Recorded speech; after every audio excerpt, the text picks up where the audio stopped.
اعوذ بالله من الشیطان الرجیم بسم الله الرحمن الرحیم. امید در به کوم چې تاسو به ټول ښه. زموږ نن یو ډېر اهم موضوع باندې یو څو خبرې کوو. د یو مور وی چې یاره آیا زموږ د ماشوم چې دی چې کله ویده کېږي د شپې نو ده ته خوله کې فیډر چې کوم دی دا ورته موږ ایښودی شو او ویده کېدو نو دا طریقه څنګه ده. نو ما خو ورته ووایي تاسو ته م وایم یو ویډیو ما په دې جوړوم. کله چې ماشوم ویده کوو مونږ نو دی ته زیاتره زنانه فیډر چې کوم دی نو ډک کړي او دا ورته په خوله کې چې کوم دی دا ویده کېږي.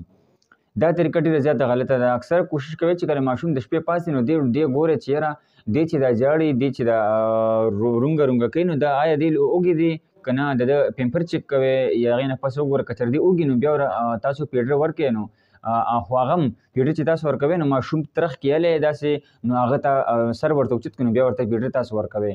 داسې نه چې تاسو ماشوم چې کوم دی اوده کې او سر له بالغ نی او ګیر چاپېره ورته بالغ کېدی او مکمل یې بند کړي او خوله کې فیډر کړي تاسو موده شي هغه موده شي. دا طریقه ډېره زیاته غلطه ده.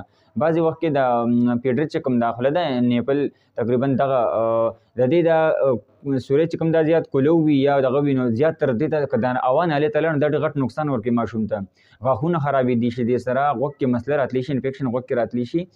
نو کوشش کوئ چې تاسو ماشوم ته فیډر ورکوئ نو هسې بې سمو ورکوئ چې بس هسې بس چې ماشوم چېرته لاړ شي نو بس فیډر ورته خوله کې کېږدئ چې یاره جاړي نه.